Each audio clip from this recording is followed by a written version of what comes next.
तालियों के साथ स्वागत कीजिए अनामिका अंबर। जितनी खूबसूरत उतनी ही खूबसूरत आवाज और बुलंदियों को छूती हैं और दिल में जज्बात बिल्कुल झांसी से आती हैं, तो झांसी की रानी की तरह ही दिल में जज्बात भी रखते हैं और आपको देख के वैसा ही महसूस होता है। पुरानी स्वरूपा, बहुत स्वागत है आपका न्यूज 24 के इस मंच पर। और इसी सवाल के साथ अनामिका में शुरू भी करना चाहूंगी। फिर एक बार चुनाव है और हमने आपको याद कर लिया। अच्छा, इसी सवाल से शुरू किया जाएगा। बस मैं एक छोटा सा अनुरोध आप लोगों से कर देती हूँ। आप समक्ष बैठे हैं, सुबह से बहुत थक गए हैं, मैं जानती हूँ, लेकिन एक बात होती है, कहीं जो लोग सामने बैठे हों और वो साथ में जुड़ भी जाएं, तो फिर मन करता है कि वो बात की जाए, जो बात की जाए। आप बहुत अच्छा कर रहे हैं, मैं बहुत देर से देख भी रही थी। और जिस प्रश्न से आपने शुरू किया है, मैं उसी प्रश्न के उत्तर से शुरू करती हूँ। पिछले दिनों एक आरोप आया। देखिए, जब सवाल आता है तो उसका उत्तर दिया जाता है, लेकिन जब आरोप आता है तो उसका खंडन किया जाता है। तो उत्तर प्रदेश में जब एक आरोप आया तो उस आरोप का खंडन भी उसी भाषा में किया गया। क्योंकि मैं बुंदेलखंड से आती हूँ, आपने जैसे कि परिचय भी दिया है, ललितपुर उत्तर प्रदेश झांसी से आती हूँ, तो मेरा उत्तर भी जो था वो वही था कि पुनः विवादों में घिरकर भी, कई विवादों में घिरकर भी पुनः समर्थन पा गए, कई विवादों में घिरकर भी पुनः समर्थन पा गए, सब काबा काबा करते रह गए, बाबा फिर से आ गए। सब काबा काबा करते रह गए, ये दूसरी बार में था, बाबा फिर से आ गए। और बाबा क्यों है, बाबा क्यों है? मैं बस इतना ही कहूंगी, आप भी जुड़िएगा। ये मोहल्ला यदि किसी बात से ग्रसित ना हो तो मैं हर बात का उत्तर देने के लिए उपस्थित हूं। और मैं बताऊंगी, मुझ पर तो बहुत आरोप लगे। मेरी प्रिय यहां बैठी हुई है, जिसने एक अच्छा सा तमगा दिया थैंक यू। और वो भी बताऊंगी वो तमगा कितना प्रिय हो गया है मुझे, आप समझ नहीं सकते। तो जो प्रश्न आया था यूपी में काबा, अब मैं बताती हूं कि जौन जे काबा काबा लगे चिल्लावे, ये बुंदेली भाषा है, आप सबको समझ में आएगी। जौन जे काबा काबा लगे चिल्लावे, उन्हें इते हम आए बतावे, इते नैया कछु दिखाबा, इते नैया कछु दिखाबा, काहे के यूपी में बाबा है, यूपी में बाबा, यूपी में बाबा है, यूपी में बाबा।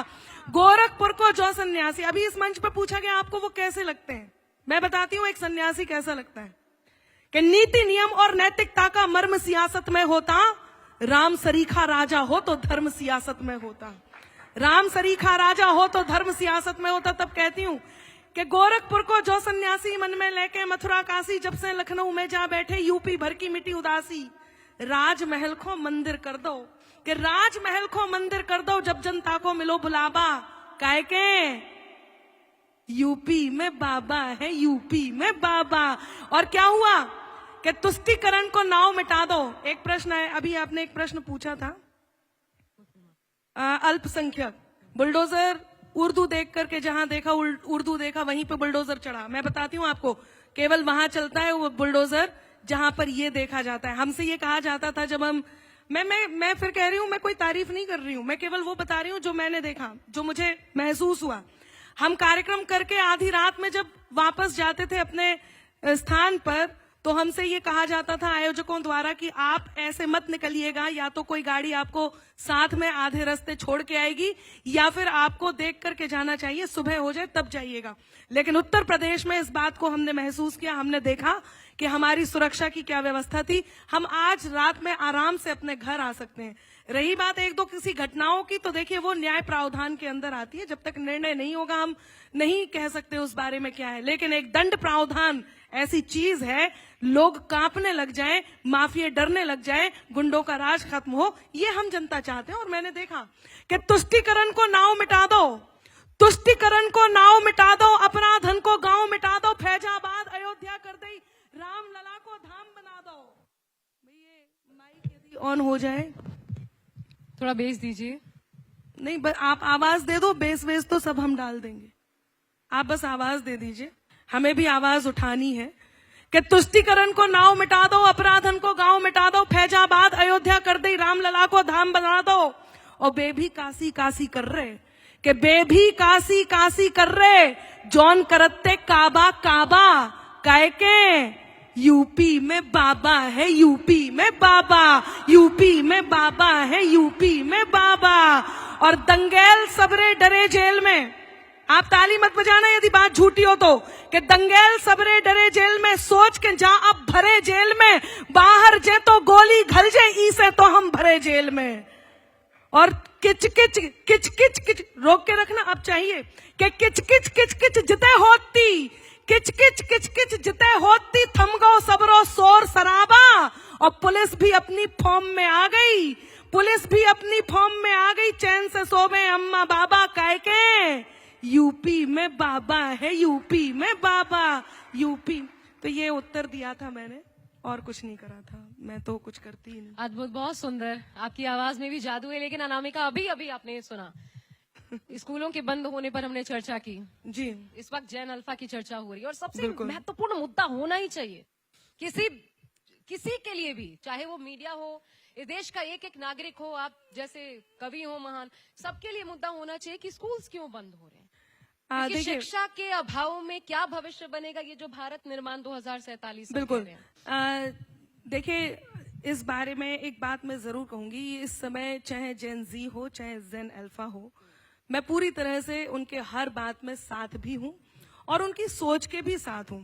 और सबसे शानदार बात यह है कि जेन अल्फा के साथ उनके जो स्कूल को उनके निरीक्षण करने के लिए, स्कूल जाकर के देखने के लिए कि उसकी व्यवस्थाएं क्या हैं, उसके साथ क्या है, जेन अल्फा इतनी आगे निकल चुकी है कि जो लोग इस व्यवस्था को देखने जा रहे हैं वो उनसे भी नहीं डर रही है, वो उनको भी बता रही है कि हमारे यहाँ क्या क्या हमें चाहिए, क्या क्या नहीं चाहिए। और ये स्कूल किसी भी राष्ट्र के निर्माण के लिए वहां का साक्षर, वहां की शिक्षा व्यवस्था, साक्षर होना, साक्षरता, ये दोनों ही सबसे बड़ा मैं कहूं कि सपोर्ट होता है, सबसे बड़ी बात होती है। आप यदि साक्षर हैं, आप शिक्षित हैं, तो ये सबसे बड़ी बात होती है। इसमें मैं किसी भी तरह, किसी भी के ना तो तरफदारी करती हूं और ना ही किसी के लिए यदि वो गलत है तो उसको सपोर्ट करती हूं। उसका कारण ये है कि किसान, महिला और सेना, ये तीन ऐसे विषय हैं जिस विषय के हमें हमेशा साथ खड़े होना चाहिए और मैं खड़ी हूं।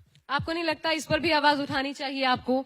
भले आप ये जरूर कहती हैं कि यूपी में बाबा, भले आप कितना भी ज्यादा पसंद करती हूँ, लेकिन ये एक ऐसा मुद्दा है जिस पर आपको बोलना चाहिए, सरकारों को जगाना चाहिए। यही हमारे राष्ट्रकवि, हमारे कवि करते आए हैं। बिल्कुल, मुझे लगता है और मैं इस बात के लिए अग्रसर भी हूँ। और इस बात के लिए अब आपने कह दिया है तो मुझे लगता है कल ही मैं एक गीत इस चीज के लिए पहुंचाऊंगी भी। और वैसे भी आपको एक बात बता दूं, ऐसा नहीं है कि मैंने कभी कोई ऐसे मुद्दे भी नहीं उठाए हैं। हमने शिक्षा को लेकर के इन दिनों मेरा एक चैनल पर एक शो आ रहा है जिसपे हम लगातार, चाहे वो जल संरक्षण की बात हो, चाहे वो शिक्षा की बात हो, चाहे वो वंदे मातरम गाने की बात हो, चाहे वो जेनजी के जरूरतों की बात हो, हम हर एक पर एक एपिसोड करते हैं और लोगों तक पहुंचाते हैं। बस बात यह है कि लोग कौन सा अपने मन का विषय चुनते हैं और कौन से विषय पर घेरते हैं और कौन से विषय पे प्रेम करते हैं, ये उनकी मर्जी हो जाती है। लेकिन क्योंकि ये एक अच्छी पहल, अच्छी बात आपने कही है तो इसका स्वागत है और अच्छे लोगों की बात का मतलब। और मैं उम्मीद करूंगी अगली बार जब दोबारा मंच साझा करने का मौका मिले तो आपसे इस पर जरूर सुने हम। लेकिन अब उस तमगे की बात कर लेते हैं जो आपको मिला। आपने कहा आपको बहुत प्रिय है, मैं इस पर जरूर बोलूंगी, तो मैं चाहती हूँ मैं न कहूँ। अच्छा, आप सब, लेकिन आप सब मेरे साथ रहिएगा, मैं एक बहुत जरूरी बात बताने वाली हूँ। वो तमगा आप बोल दीजिए, कोई बात नहीं, अब तो सुनने में भी अच्छा लगने लगा। पहले मुझे लगता था ये क्या आपको पसंद करने वाले जानते होंगे, ना पसंद करने वाले भी जानते होंगे, और मुझे लगता नहीं ऐसे होंगे जो ना पसंद करे। देखिए, मैं एक विचारधारा, केवल एक विचारधारा का समर्थन करती हूँ। आपने अभी थोड़ी देर पहले, मैं कुछ आपके प्रश्न थोड़े से आपकी तरफ से बोल देती हूँ यदि कुछ कॉमन भी है तो। आपने कहा एक पक्षीय नहीं होना चाहिए, कवि को निष्पक्ष होना चाहिए। मैं इस बात का खंडन करती हूँ। कवि को निष्पक्ष तो होना चाहिए, लेकिन किसी किसी मामले में केवल और केवल एक पक्षीय होना चाहिए। मैं निष्पक्ष नहीं हूं। मेरा मानना यह है कि जो सबका होता है वो किसी का नहीं होता।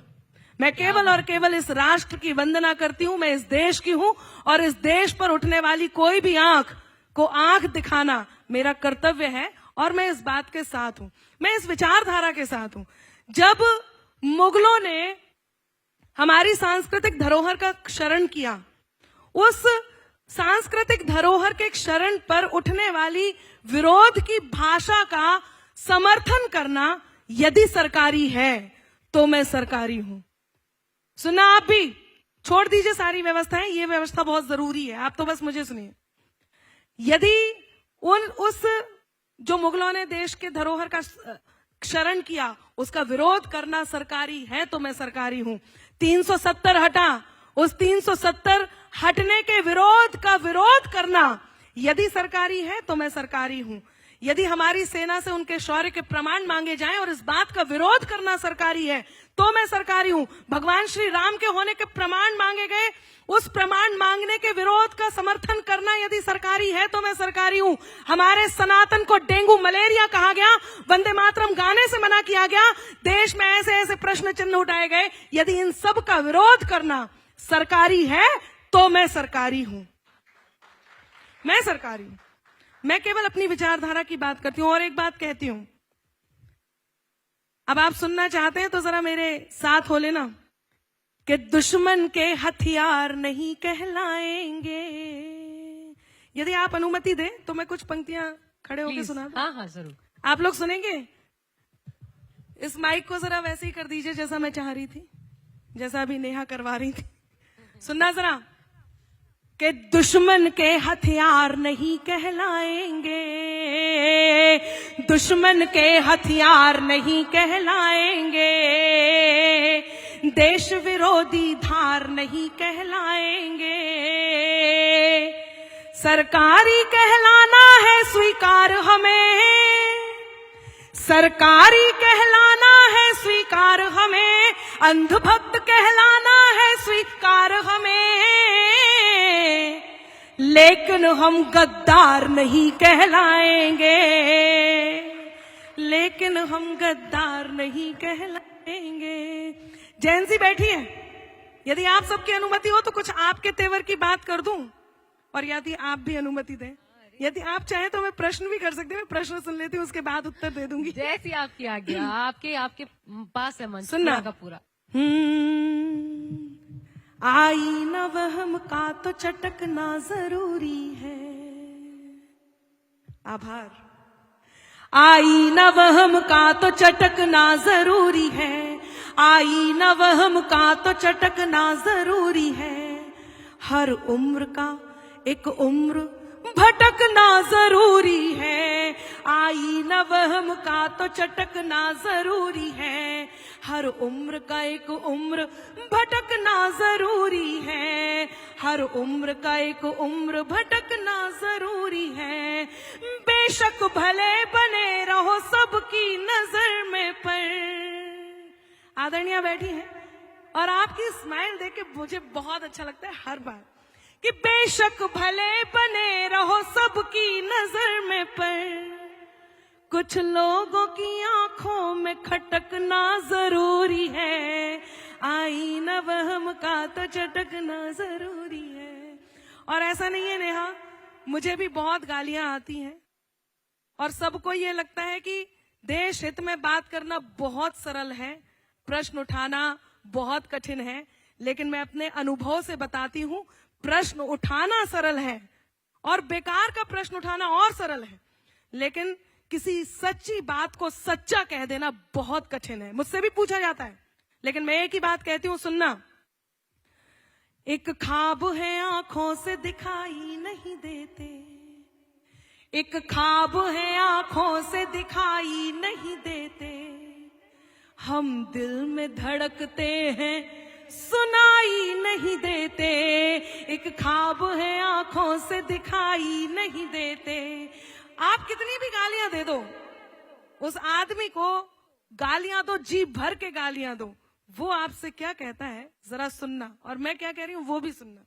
कि आई एक ख्वाब है आंखों से दिखाई नहीं देते, हम दिल में धड़कते हैं सुनाई नहीं देते, हमको जो गलत कहते हैं उन लोगों को अंबर, हमको जो गलत कहते हैं उन लोगों को अंबर, हम रास्ता देते हैं सफाई नहीं देते, आई न वहम का तो चटकना। बहुत धन्यवाद। बहुत बहुत जी। खूबसूरत।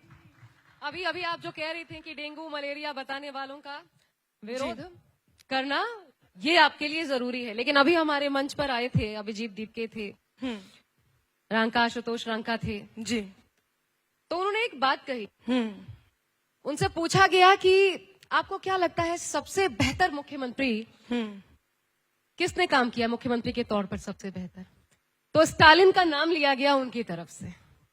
वही स्टालिन जिन्होंने डेंगू और मलेरिया बताया हिंदू धर्म को, हिंदुत्व को। अब आप इसे कैसे देखती हैं? क्योंकि ये वो युवा है जो कल का भविष्य होगा भारत देश का। देखिए, सबसे पहले तो सबसे अच्छी बात हमारे उत्तर प्रदेश की ये है कि अपने धर्म को सम्मान देते हैं। उत्तर प्रदेश की बात कर रही हूं तो आप समझ गए होंगे कि मैं किसकी बात कर रही हूं। अपने धर्म को सम्मान देते हैं, लेकिन कभी भी किसी के धर्म को उल्टा सीधा नहीं कहा जाता। आप, ये अभिव्यक्ति की आजादी का देश है, आप सर्वधर्म का ये देश है, वसुधैव कुटुंबकम का देश है। सबको अपने अपने धर्म का सम्मान करना, सबको अपने अपने धर्म के अनुयायी होने का पूर्ण अधिकार है, और ये इस देश में होता भी है। किसी भी राष्ट्र की पहचान उसकी संस्कृति से होती है। भारत की पहचान उसकी संस्कृति से होती है। सनातन हमारा धर्म है। मैं तो उन लोगों को बहुत गया गुजरा मानती हूं जिन्हें वोट के लिए कभी कभी जनेऊ पहनना होता है, जिन्हें वोट के लिए कभी कभी मंदिर की घंटी बजानी होती है, जिन्हें वोट के लिए कभी कभी हनुमान जी के मंदिर जाना होता है। भाई क्यों जा रहे हैं? जब आपको वैसे ही नहीं मानना, जब आपको सनातन के खिलाफ ही बोलना है, तो आपको ये क्यों करना है? मैं इसे ऐसे देखती हूं कि वो देश, रामकृष्ण का देश, वो देश जिस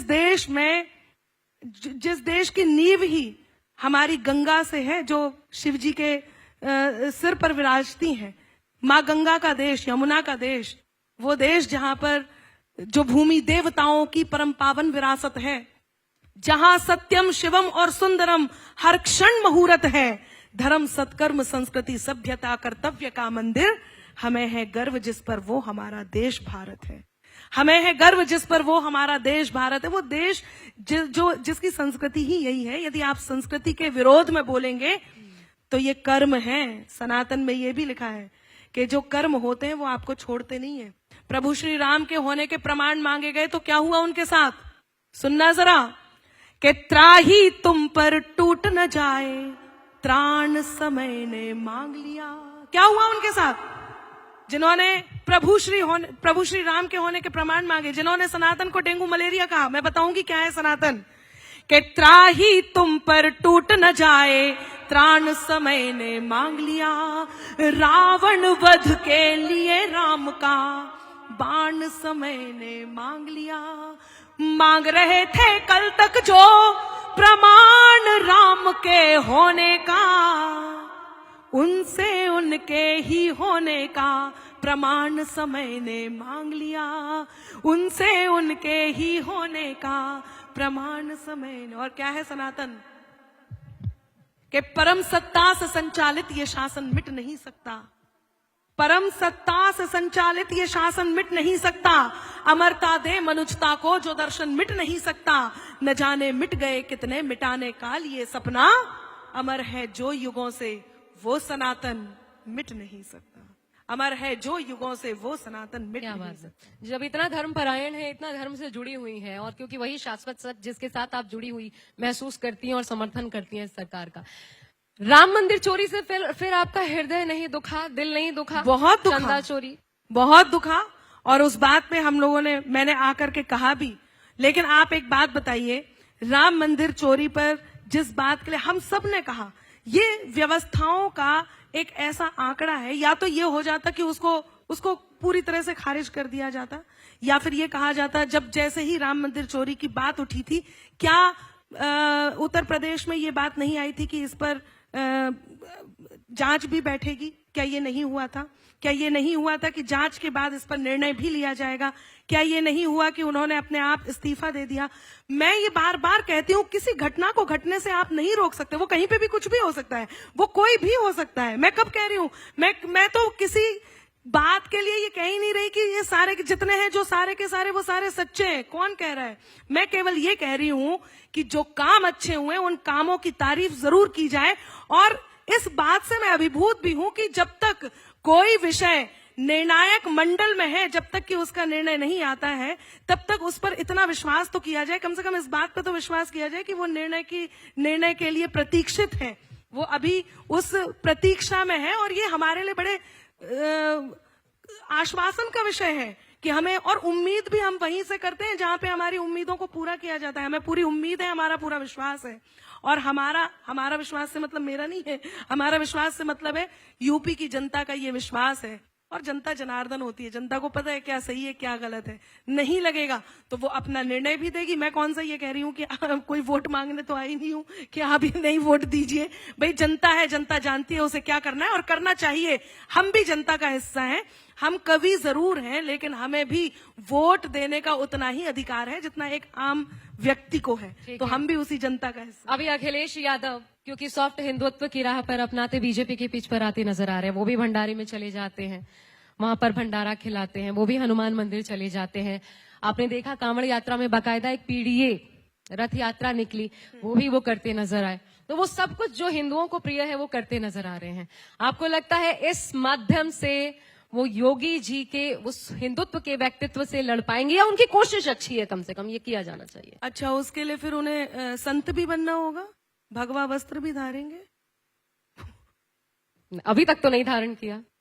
चलिए खैर, यदि ये ऐसा हो रहा है तो मैं तो चाहती हूँ कि यही होना भी चाहिए। मैं तो चाहती हूँ इस देश में जो भी अच्छे कार्य का अनुसरण किया जाए वो करना चाहिए। यदि वो ऐसा कर रहे हैं तो ये बहुत अच्छी बात है, ये तो प्रशंसा का विषय है और हम सब प्रशंसा करते हैं। पिछले दिनों मैंने एक गीत गाया था कि तय कर लो अब सत्य सनातन की छाया हो शासन पर।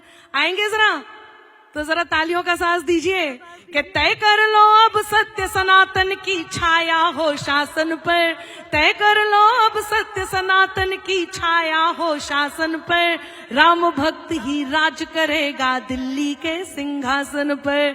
राम भक्त ही राज करेगा दिल्ली के सिंहासन पर। तो राम भक्त ही राज करेगा दिल्ली के सिंहासन पे, इसका अर्थ ये है कि हमें राम भक्त हो जाना चाहिए, हमें भी भंडारा करना चाहिए। मैं तो कहती हूँ जो राम भक्त होगा वही राज करेगा। ये राम कृष्ण का देश है और ये मैं पूरे ठेठ से कहती हूँ, हिंदुस्तान बहुत प्यारा है। अब जरा अनामिका, अभी 33% आरक्षण पूरा हो नहीं पाया, आपने देखा किसी न किसी मसले से अटक ही जाता है। 2010 में अटक गया कांग्रेस के कार्यकाल में, लालू जी और मुलायम जी पीछे पड़ गया, कहा कि सरकार गिरा देंगे। अब अटक गया फिर से, 3 साल पहले कह रहे हैं कि अब किस लिए अटका है वैसे? अब किस लिए अटका था वैसे? अब किस लिए अटका? क्योंकि अब ये डीलिमिटेशन वाला लगा दिया गया है क्लॉज, तो इस पर विपक्ष बिल्कुल तैयार नहीं है। हाँ, तो वही मैं यही कहना चाह ये रही जो हूँ। टांग खींचना है महिलाओं का, इसको आप कैसे देख रही हैं, कैसे परिभाषित करेंगी एक कवि के? देखिए, यहाँ जेनजी बैठी हुई है और मुझे तो यही बता करके यहाँ पे बुलाया भी गया था कि जेनजी को लेकर के ही बात हो रही है। आज की महिला कभी ये नहीं कहती, आज की नारी, जेनजी नारी कभी ये नहीं कहती कि आप हमें रास्ते बना करके दो। वो ये कहती है कि हमारे जो रास्ते बने हुए हैं उनको बंद मत करो, उन रास्तों पे हमें चलने दो। ये सबसे बड़ी बात है। आप भी, मैं भी, हम सब ये सोचते हैं। हम पूरी तरह से संपूर्ण हैं। आप इसी न्यूज 24 की मात्र शक्ति को यहाँ पे देख लीजिए, जो पूरा चैनल चला रही हैं। अनुराधा जी यहाँ पे उपस्थित है, मैं इन्हें डेडिकेट करती हूँ। और ये मैं इसलिए नहीं कर रही क्योंकि यहाँ मैं इस मंच पे बैठी हूँ, ये मैं इसलिए कह रही हूँ क्योंकि मैं दिखाना चाहती हूँ नारी क्या करती है। कि सृष्टि के आपने जो प्रश्न पूछा उसका उत्तर इन 4 पंक्तियों में देती हूँ, आपको भी समर्पित है। कि सृष्टि के निर्माण में जो साझेदारी कर सकती है, सृष्टि के निर्माण में जो साझेदारी कर सकती है, शिव शक्ति को शक्ति, शिव को शिवकारी कर सकती है, तो पुरुषों जैसा बनने में यूं निज मौलिकता क्या खोना। कि पुरुषों जैसा बनने में यूं निज मौलिकता क्या खोना। कोई नहीं कर सकता है जो वो नारी कर सकती है, कोई नहीं कर सकता है जो वो नारी कर सकती। मैं ऐसे टांग खींचने को ऐसे देखती हूँ कि आप यदि टांग खींचेंगे तो आज की नारी को वो झटक कर आपको गिराना आता है और आगे बढ़ना आता है, और ये होना भी चाहिए। ऐसी कौन सी नेत्री लगती है आपको जिसमें ये जज्बा, ये जीवटता दिखाई देती है आज की डेट में? देखिए, अब मैं नाम लूंगी तो आप कहेंगे आप एक पक्षी हो रहे हैं। नहीं, आप बताइए, आप आजाद हैं। वैसे तो देखिए, वैसे मुझे कंगना रनौत ऐसी लगती है। अच्छी लगती है? नेहा ऐसी लगती है। कंगना रनौत, मैंने पूछा ऐसी कौन सी महिला आपको नजर आती है जिनमें जीवटता? आपने नेत्री पूछा। हाँ बिल्कुल, मैं नेहा कंगना रनौत कहा है, कैसे देखती हैं आप इसे? आप कैसे देखती हैं? मेरा सवाल है ये, कंगना रनौत को आप कैसे देखते हैं? देखिए, दो महिलाओं की परिभाषा कितनी अलग हो सकती है, जरा ये हाँ, माइक। नहीं नहीं, वो बहुत सुंदर हैं, बहुत अच्छी अभिनेत्री हैं, और वो वही है ना जिनको 2014 में आजादी मिली थी। देखिए मुझे नवाज देवबंदी जी की 4 पंक्तियां याद आती हैं, सुनिएगा जरा। दुनिया ये मोहब्बत को मोहब्बत नहीं देती, इनाम बड़ी चीज है कीमत नहीं देती। सुनना जरा, कि दुनिया ये मोहब्बत को मोहब्बत नहीं देती, इनाम बड़ी चीज है कीमत नहीं देती, और देने को तो मैं भी तुझे दे सकता हूँ गाली, लेकिन मेरी तहजीब इजाजत नहीं देती। लेकिन क्या मेरी बात है, तहजीब, क्या बात। तो हर बार आप किसी को गाली दे करके नहीं आगे बढ़ सकते, आपको अपनी बात भी रखनी होती है। मैं इनकी बात नहीं कर रही हूँ, मैं वैसे ही बता रही हूँ। देखिए, इतनी खूबसूरत बात है कि दो महिलाएं एक ही मंच पर बिल्कुल अलग अलग विचारधारा की बातें रख रही हैं, लेकिन वो नहीं, दिल को हमारे इतना दिल एक सुहा है, रही लेकिन हैं। इतना सुहा रही हैं वो, चाहे आप हो चाहे नेहा थी।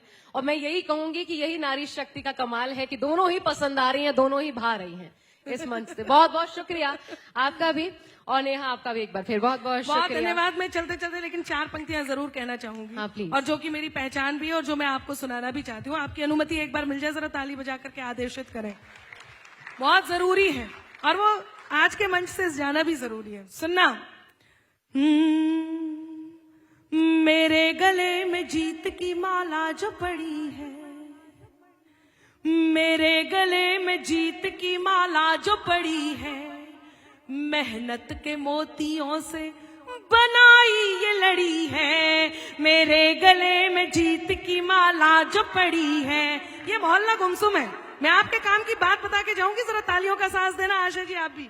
कि मेरे गले में जीत की माला जो पड़ी है, मेरे गले में जीत की माला जो पड़ी है, मेहनत के मोतियों की बनाई ये लड़ी है, मेहनत के मोतियों से बनाई ये लड़ी है। सपनों का वजन वो ही उठा सकते हैं अंबर, सपनों का वजन वो ही उठा सकते हैं अंबर, के जिनकी रीढ़ हौसलों के दम पे खड़ी है। मेरे गले में जीत की माला जो पड़ी है। और आप सबसे एक बात कहती हूँ, जेनजी जरा ध्यान से सुने, हालांकि आपको पता है कि आपकी कीमत क्या है, लेकिन जो लोग सुन रहे हैं वो इस बात को मंत्र की तरह लेकर के जाना, आपको ये पता होना चाहिए कि आपकी कीमत क्या है। हर दर पे सर झुकाना, हर दर, मैंने कहा था ना मैं निष्पक्ष हूं, निष्पक्ष नहीं हूं, मैं एक विचारधारा को फॉलो करती हूं और वही करती हूं। तब इस पंक्ति से कहती हूं कि हर दर पे सर झुकाना है जिसके स्वभाव में, हर दर पे सर झुकाना है जिसके स्वभाव में, भटका है सदा रख के पांव दो दो नाव में, हर दर पे सर झुकाना है जिसके स्वभाव में, भटका है सदा रख के पांव दो दो नाव में। कीमत जो हमने अपनी खुद ही ना बढ़ाई तो दुनिया खरीद लेगी कौड़ियों के भाव में, हर दर पे सर झुकाना है जिसके स्वभाव। बहुत बहुत धन्यवाद, बहुत बहुत आभार, थैंक यू सो मच। आज न्यूज़ का 24 यथार्थ जो आपने अपने गीतों के माध्यम से बता दिया, बहुत शुक्रिया अंबर, मजा आ गया आपको सुन के, थैंक यू सो मच।